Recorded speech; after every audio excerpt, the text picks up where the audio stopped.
Jerusalem is still the capital of Israel and must remain an undivided city accessible to all. As soon as I take office, I will begin the process of moving the United States ambassador to the city of Israel as chosen as its capital. I continue to say that Jerusalem will be the capital of Israel, and I have said that before, and I will say it again. And Jerusalem will remain the capital of Israel. While previous presidents have made this a major campaign promise, they failed to deliver. Today, I am delivering. It is time to officially recognize Jerusalem as the capital of Israel.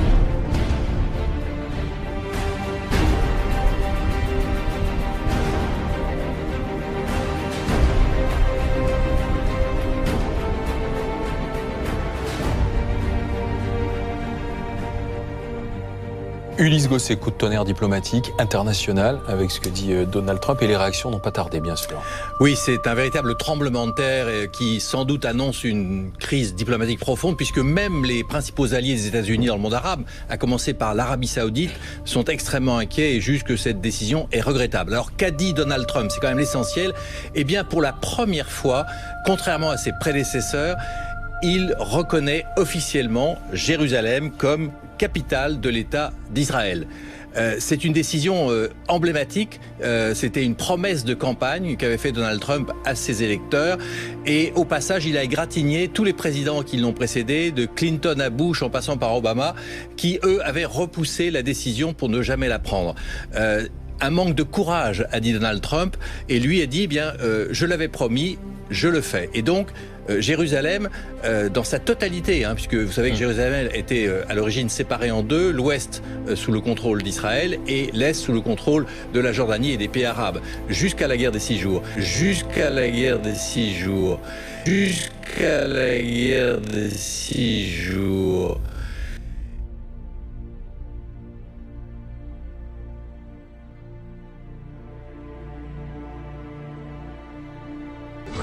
Tout le monde arabe est contre nous. Dans les caricatures, on peut voir 8 armées arabes qui menacent de faire la guerre. Et le Saint béni soit-il nous fait tenir dans un coin et nous dit « Peut-être maintenant, mes chers enfants, vous comprendrez pendant ce long laps de temps que ce n'est ni par l'armée ni par la force, mais seulement avec l'Esprit de Dieu. » Comme dit le verset, eux avec des charrettes et des chevaux, et nous venons seulement avec le nom de Dieu. Et nous attendons longuement apeurés. Le rabbinat militaire ordonne de déraciner des vergers afin de faire de la place pour 50 000 tombes pour les soldats de Tsahal. Et l'État d'Israël se trouve dans un terrible effroi. Nasser et tous les pays arabes s'enorgueillissent. Il n'y a aucune chance qu'il reste quelque chose d'Israël.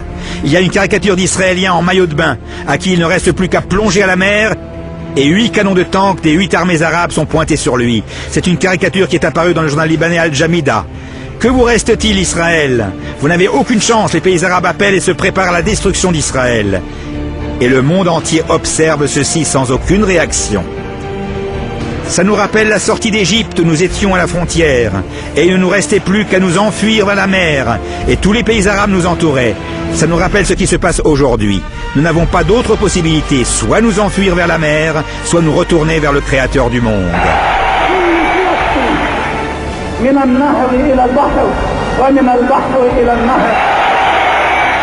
Et le 5 juin 1967, Israël est entouré de toutes parts, et la guerre commence. Le front égyptien, jordanien, irakien, l'Arabie Saoudite, des guerriers issus des terroristes palestiniens, le front syrien et le front libanais. 7h46, les avions de l'armée de l'air attaquent les aéroports dans le Sinaï en Égypte et en moins de 2 heures, 450 avions ennemis sont détruits. 8h15, la division Tal sort en direction du sud de la bande de Gaza et vers le site de Rafah. 10h15, la brigade numéro 7 part en direction de Khan Younes. 19h, 2 régiments de tanks de la brigade numéro 7 pénètrent à El Arish. Le 6 juin à 6h du matin, la division Sharon finit de prendre possession de Maharoum Katef et Abu Aghela. 13h, Gaza est conquise. 16h, Ras El Nakeb est conquise. 18h30, le carrefour de Jabal Nib est conquis. 20h, l'armée égyptienne reçoit l'ordre de se retirer. En 2 jours seulement, ce front est terminé. De l'autre côté, il y a le front jordanien face à Jérusalem. 9h45, les Jordaniens bombardent Jérusalem et le centre du pays. 12h, les avions irakiens et jordaniens attaquent Israël. 12h25, on commence la riposte, attaque des avions en Jordanie. 13h, les Jordaniens s'emparent d'Armon HaNatsiv. 15h, Israël attaque l'aéroport A3 en Irak et le détruit complètement. 15h30, on reprend Armon HaNatsiv. 9h26, Tzur Bacher et Moutzava Pahamon sont conquis. 19h30, des canons jordaniens bombardent Tel Aviv. Le 6 juin, à 3h du matin, Latroun est conquise. 5h30, la brigade numéro 45 pénètre dans Jenin. 6h15, les parachutistes de la brigade numéro 55 s'emparent de Givat HaTachmoshet. 8h du matin, la conquête du nord de Jérusalem est terminée. 10h du matin, c'est Givat HaMiftar. Et à 13h, on termine la conquête de Jenin. 17h, Shrem est conquise. Le tombeau de Yosef. On arrive à Yosef, notre ancêtre. 17h20, c'est au tour de Kalkilia. 19h, c'est Ramallah. Et à minuit, l'armée jordanienne reçoit l'ordre de se retirer. Le 7 juin, soit le 28 Iyar, Koach en hébreu, il a montré la force de ses actes à son peuple afin de leur donner l'héritage des peuples. À 10h du matin, on rentre dans la vieille ville. Et à 10h15, le mont du Temple est entre nos mains.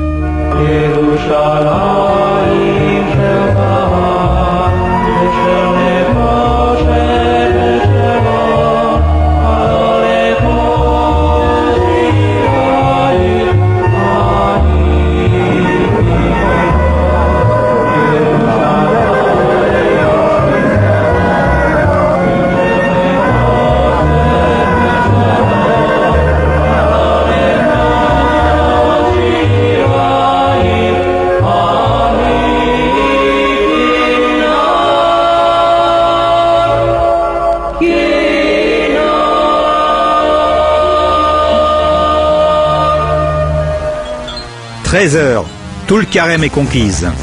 À midi, le combat est terminé. Que faire maintenant? On reçoit l'ordre de se diriger vers le Gush Etzion et à 18h, Gush Etzion est conquise. À 19h30, Jéricho est conquise. Remarquez bien, à 9h45, le front jordanien a commencé et à 10h15, le mont du Temple est déjà entre nos mains. Après 24h30, comment un peut-il poursuivre 1000 et 2 mettre en fuite 10 000? En 3 jours, la vieille ville, Tulkarem et Shrem sont entre nos mains. On commence la semaine avec une guerre et mercredi, presque tout est entre nos mains. On reçoit l'ordre de conquérir Hebron à 6h du matin et à 6h30, Hebron est conquise. Le 8 juin à 13h, la guerre est terminée. Et que reste-t-il? En 4 jours, tous les fronts ont été achevés. Il ne reste plus qu'un front, le front syrien. Le front syrien était complètement abandonné. Les avions syriens ont attaqué Haïfa et Rosh Pina, mais nous n'avions pas assez d'armées pour riposter. Le 9 juin, 4 jours après le début de la guerre, à 7h20 du matin, le ministre de la Défense ordonne d'attaquer le Ramat HaGolan. À 11h30, la brigade numéro 8 se prépare et commence le combat contre les Syriens dans le nord de Ramat HaGolan. À 11h30, début du combat. À 18h30, cessez-le-feu. 7 heures de combat et la guerre est terminée. C'est la fin de la 7e année. Comme il est dit, la 6e année, il y aura des bruits, la 7e, ce sera la guerre, et à la fin de la 7e, le Mashiach vient. Qu'avons-nous dit au Saint béni soit-il? Avons-nous dit au Saint béni soit-il, merci beaucoup pour tout ce que tu as fait? Avons-nous dit, ce jour, Dieu nous l'a fait, allons nous réjouir? Les Arabes se sont enfuis en laissant leurs chaussures. Le Waqf ne s'attendait pas à ce que Moshe Dayan le recherche, et lui a donné les clés du mont du Temple, il ne s'attendait vraiment pas. Et seulement 7 heures en finir avec le front syrien, 24h30 avec le front jordanien, Shrem en 2 heures, Jenin en 1 heure.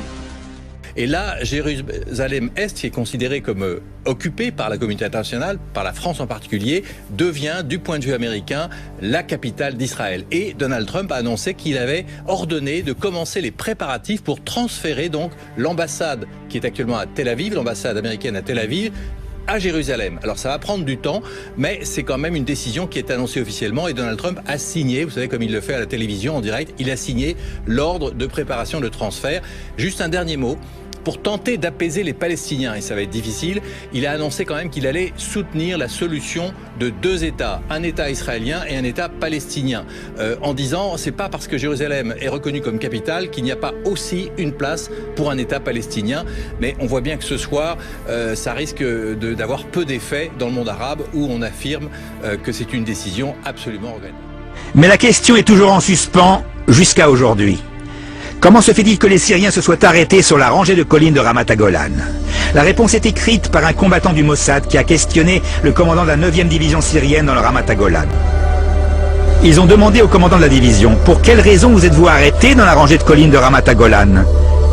Et le commandant répond « Je voudrais bien te voir à ma place. Comment peux-tu traverser la rangée de collines syriennes lorsque tu as en face de toi une rangée d'anges blancs qui se trouvent sur ces collines ?» Et il y a une main blanche qui est sortie du ciel et qui m'a fait signe de m'arrêter. Alors je me suis arrêté. Lorsque les soldats israéliens ont vu les Syriens en rang face à eux et qu'un seul tank a suffi à faire reculer une rangée de tanks syriens, ils ne comprenaient pas ce qui se passait. Même pendant la guerre de 6 jours, lorsque l'un des commandants de la brigade des parachutistes était en visite au Pentagone aux États-Unis, il a demandé à ce qu'ils examinent les combats. En 2 heures, Shrem est conquise. Comment se fait-il qu'en moins de 24 heures, le mont du Temple se trouve entre nos mains ? Le commandant de la brigade des parachutistes a demandé au responsable du Pentagone américain « Analysez-moi le combat de la guerre de 6 jours ». Et le responsable de répondre « La guerre de 6 jours est impossible à analyser. Ce n'est pas une guerre comme les autres.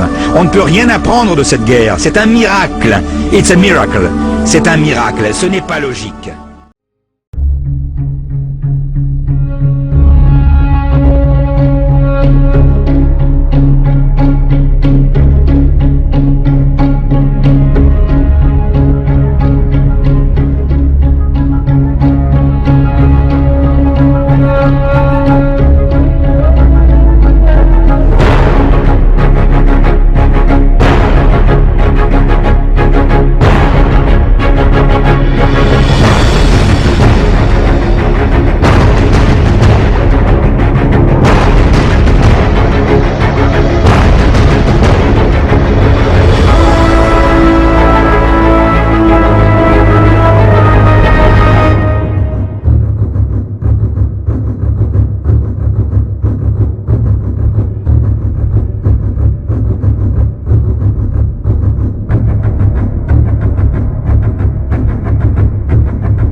I feel deeply honored and privileged to stand here before you today representing the citizens of the State of Israel. We are an ancient people. We date back nearly 4,000 years to Abraham, Isaac, and Jacob.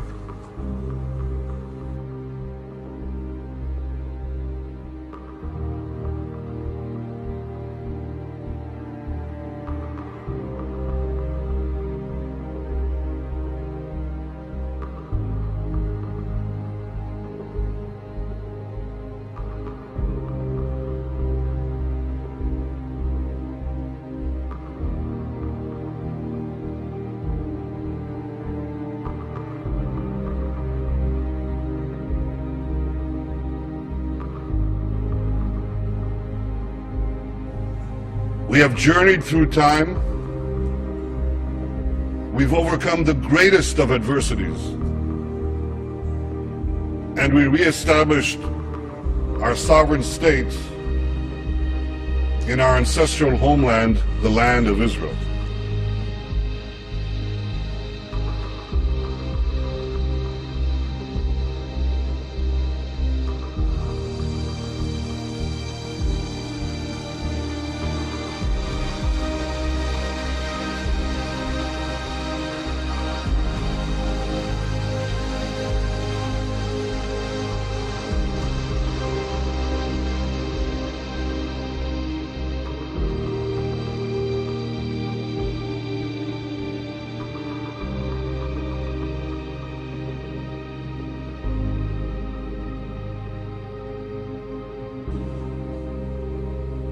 Now, the Jewish people's odyssey through time has taught us two things. Never give up hope, always remain vigilant. Hope charts the future. vigilance protects it. Today, our hope for the future is challenged by a nuclear-armed Iran that seeks our destruction. But I want you to know that wasn't always the case. Some 2,500 years ago, the great Persian king Cyrus ended the Babylonian exile of the Jewish people. He issued a famous edict in which he proclaimed the right of the Jews to return to the land of Israel and rebuild the Jewish temple in Jerusalem. In our time, the biblical prophecies are being realized.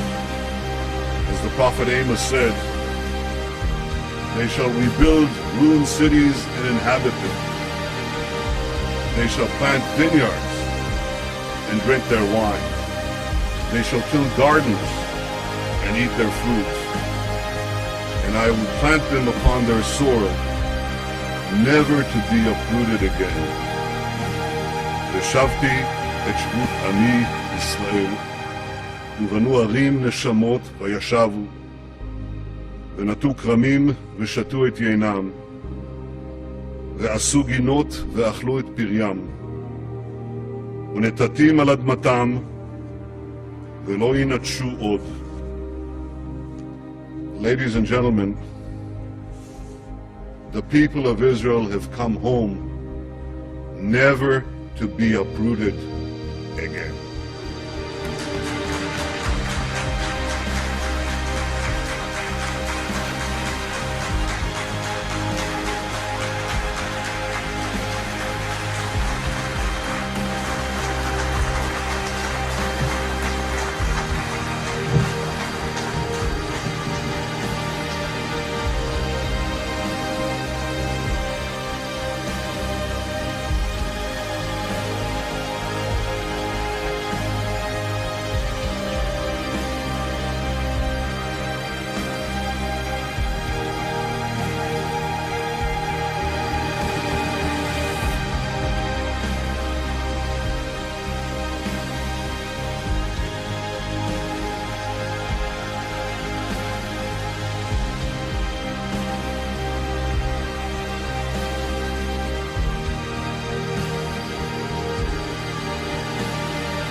royaume des cieux arrive.